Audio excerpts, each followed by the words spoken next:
মর্মান্তিক পথ দুর্ঘটনায় প্রাণ হারালেন সদ্য বিবাহিত এক যুবক। ঘটনায় শোকের ছায়া পূর্ব বর্ধমান জেলার মেমারির মিনাপুর এলাকায়। দুর্ঘটনাটি ঘটেছে ধাত্রীগ্রাম রেলগেটের নিকটবর্তী এলাকায়। সোমবার সকালে ধাত্রীগ্রাম রেলগেটের নিকটবর্তী এলাকায় একটি লরির সঙ্গে বাইকের মুখোমুখি সংঘর্ষের ঘটনা ঘটে। জানা যায়, ধাত্রীগ্রামে নিজস্ব কাজে গিয়েছিলেন মিনাপুরের যুবক মিরাজ শেখ, যার আনুমানিক বয়স 20 বছর। এরপর সেখান থেকে ফেরার পথেই দুর্ঘটনার কবলে পড়েন তিনি। লরির সঙ্গে মুখোমুখি সংঘর্ষের ঘটনায় ধাত্রীগ্রাম রেলগেটের নিকটবর্তী এলাকায় গুরুতরভাবে জখম হন তিনি। সেখান থেকেই তড়িঘড়ি তাকে উদ্ধার করে কালনা মহকুমা হাসপাতালে পাঠায় কালনা থানার পুলিশ।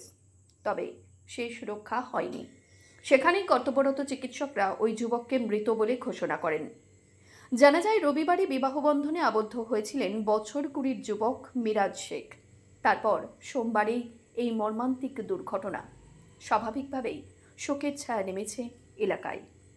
বলতে সকালবেলায় ধাত্রীগ্রাম ওই রেল স্টেশনের এখানে একজনকে দিতে এসেছিলো স্টেশনে তোলানোর জন্য। যে ওখান থেকে ফিরে যাচ্ছিলো, একটা লরি এসে দিয়ে মানে ওর সাইড দিয়ে যাচ্ছিলো ওর বাইক নিয়ে। তো ওই লরিটা এসে দিয়ে আমরা যেটা দেখলাম, গাড়িটা যেভাবে পড়ে আছে, হ্যাঁ, তো লরিটা এসে দিয়ে ওকে ধাক্কা মেরে ওকে তলায় ফেলে দেয়, লরির তলায়। আচ্ছা, যেমন গাড়িটা ভেঙে চুরমার হয়ে গেছে।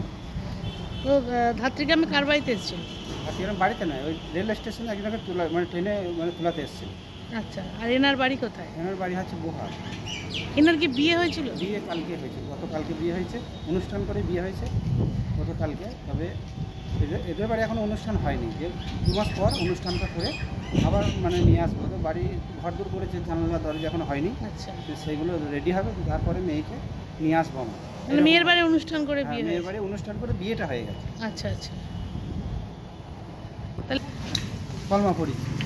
মানে কালকে ওনার বিয়ে হয়েছে, যার অ্যাক্সিডেন্ট হলো কালকেই বিয়ে হ্যাঁ, হয়েছে? কালকে বিয়ে হয়েছে, আজকে আসছে। এখন বাড়িতে সব লোক কুটুমজন সবই বাড়িতে আছে। মৃত্যুঞ্জয় যশের রিপোর্ট, সংবাদ আজকে নিউজ।